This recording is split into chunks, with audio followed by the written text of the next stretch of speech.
رسول اللہ صلی اللہ علیہ وسلم نے فرمایا، دوزخ میں خچروں کی طرح بچھو ہیں۔ ایک بار جب ان میں سے ایک بچھو ڈسے گا تو دوزخی 40 سال تک اس کی جلن محسوس کرے گا۔ حضرت محمد مصطفیٰ صلی اللہ علیہ وآلہ وسلم فرماتے ہیں، مہمان اپنا رزق لے کر آتا ہے اور صاحب خانہ کے گناہ لے کر جاتا ہے۔ نبی کریم صلی اللہ علیہ وآلہ وسلم نے ارشاد فرمایا، اگر جوتے کا تسمہ بھی ٹوٹ جائے تو اللہ سے مانگو۔ رسول اللہ صلی اللہ علیہ وسلم نے فرمایا، جس نے میری سنت سے محبت کی اس نے مجھ سے محبت کی، اور جس نے مجھ سے محبت کی وہ جنت میں میرے ساتھ ہوگا۔ رسول اللہ صلی اللہ علیہ وآلہ وسلم نے فرمایا، وہ شخص جو اپنے رب کا ذکر کرتا ہے وہ زندہ کی طرح ہے، اور وہ شخص جو ذکر نہیں کرتا وہ مردے کی طرح ہے۔ رسول اللہ صلی اللہ علیہ وسلم نے فرمایا، تم قیامت کے دن اس کے ساتھ ہوگے جس سے محبت کرتے ہو۔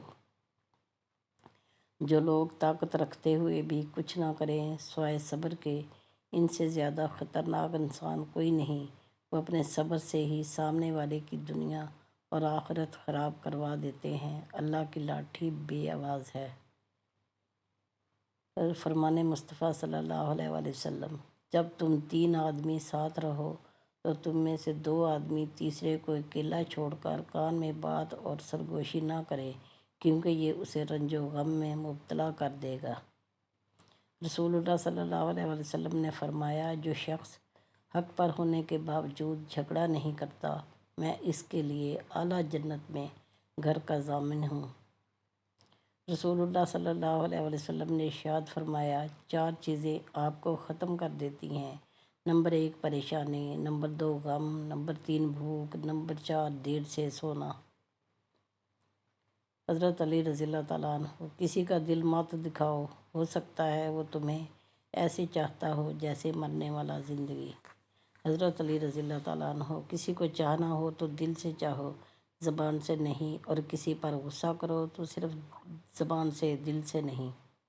محبتیں بانٹو، نفرتیں تو پہلے ہی بہت پھیل چکی ہیں۔ آج کل ہم اذان سنتے نہیں، صرف اس کے ختم ہونے کا انتظار کرتے ہیں۔ اللہ ہمیں اذان سننے، اس کا جواب دینے اور اس پر نماز باجماعت ادا کرنے کی توفیق عطا فرمائے، آمین۔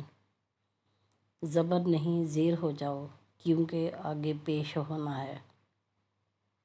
میں نے زندگی سے پوچھا، تو اتنی مشکل کیوں ہے؟ زندگی نے ہنس کر کہا، دنیا آسان چیزوں کی قدر نہیں کرتی۔ جس پر نصیحت اثر نہ کرے وہ جان لے کہ اس کا دل ایمان سے خالی ہے۔ سنو، پریشان کیوں ہوتے ہو؟ بھول گئے ہو کیا؟ اللہ پاک کسی پہ اس کی ہمت سے زیادہ بوجھ نہیں ڈالتا۔ تم با ہمت ہو، اللہ کو زیادہ پیارے ہو، اس لیے تو وہ تم کو آزما رہا ہے۔ خوف خدا ایک ایسا چراغ ہے جس میں نیکی اور بدی صاف نظر آتی ہے۔ غلطیوں سے جدا تو بھی نہیں، میں بھی نہیں، دونوں انسان ہیں، خدا تو بھی نہیں، میں بھی نہیں، تو مجھے اور میں تجھے الزام دیتے ہیں مگر اپنے اندر جھانکتا تو بھی نہیں، میں بھی نہیں۔ غلط فہمی نے پیدا کر دی ہم میں دوریاں، ورنہ فطرت کا برا تو بھی نہیں، میں بھی نہیں۔